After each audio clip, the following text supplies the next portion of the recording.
রহিম আসসালামু আলাইকুম। সবাই কেমন আছেন? আলহামদুলিল্লাহ আমি অনেক ভালো আছি। আরেকটা ব্লগ নিয়ে আপনাদের মাঝে আসলাম।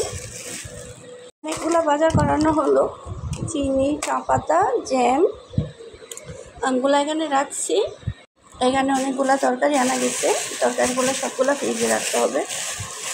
ঝিঙ্গা, তিতে কাঁকড়, এমনি কাঁকড়, টমেটো, শসা, ছড়া সিদ্ধ দিয়েছি। ডিম রান্না করব আর শুটকি দিয়ে তরকারিটা রান্না করব।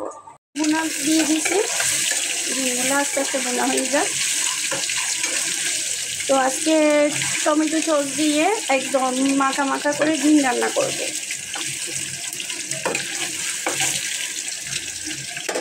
আমি শুটকি রান্না করব। শুটকির তরকারি এখানে 9টা শুটকি আর পেঁয়াজ একসাথে বোনা করে ফেলছি। তো আমি বাকি উপকরণ দিচ্ছি। এখানে আমি মরিচ দিচ্ছি আপনার 2.5 চামচ মতো দিব মরিচ, কারণ একটু ঝাল না হলে শুটকির তরকারি ভালো লাগে না। তো পরিমাণ মতো লবণ দিচ্ছি শুটকির তরকারিতে। এখানে আমি সবগুলা দিয়ে দিচ্ছি। কতটুকু দিচ্ছি ওইটা আপনাদের সাথে আমি শেয়ার করলাম। এগুলো কষা হোক।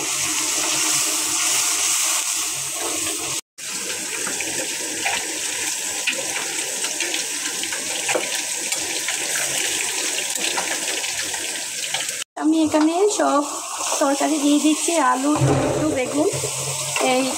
এইভাবে যদি আপনারা রান্না করেন মাখা মাখা করে শুটকির তরকারিটা, এটা দিয়ে সাদা ভাত অনেক ভালো লাগে। নিমিষে 1 প্লেট ভাত খাওয়া যায়, মানে আর কিছুই লাগে না এইরকম একটা তরকারি থাকলে। আমি পেঁয়াজ, গরম মশলা, কাঁচামরিচ এগুলো দিছি। তো আরেকটু আদা রসুন পেস্ট দেব।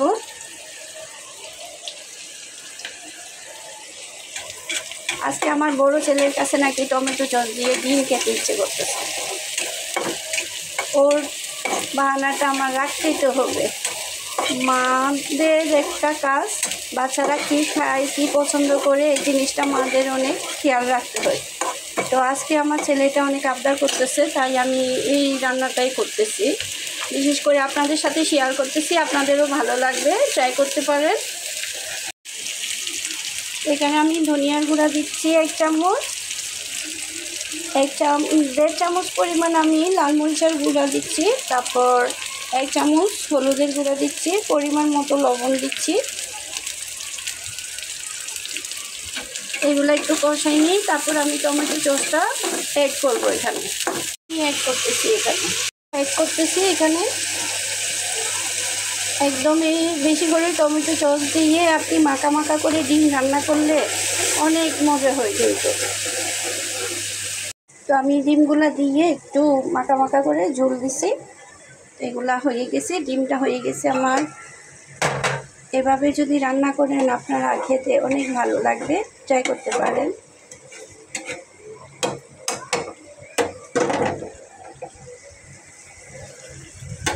একটু হয়ে আসলে তারপর আমি অফ করে দিলাম।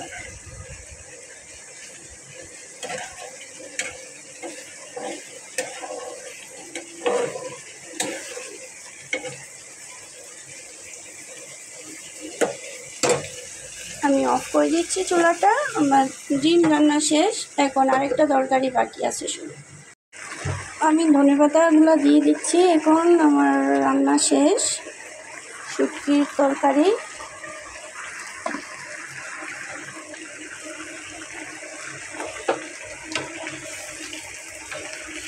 একদম মাখা মাখা করে রান্না করছি আমি, ঝোল তেমন একটা দিলে।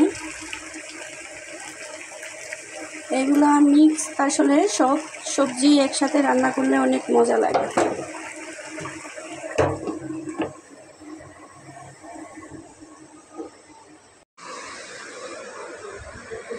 তারপর গোসল করে আসো। শিবাত গোসল করছো? কাপড় বের করতেছ?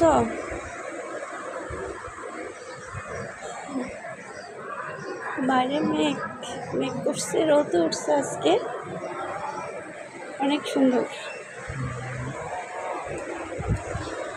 আজকের মতন এতটুকুই আমার ব্লগটা। সবাই ভালো থাকবেন, সুস্থ থাকবেন। ওকে, আল্লাহ হাফেজ।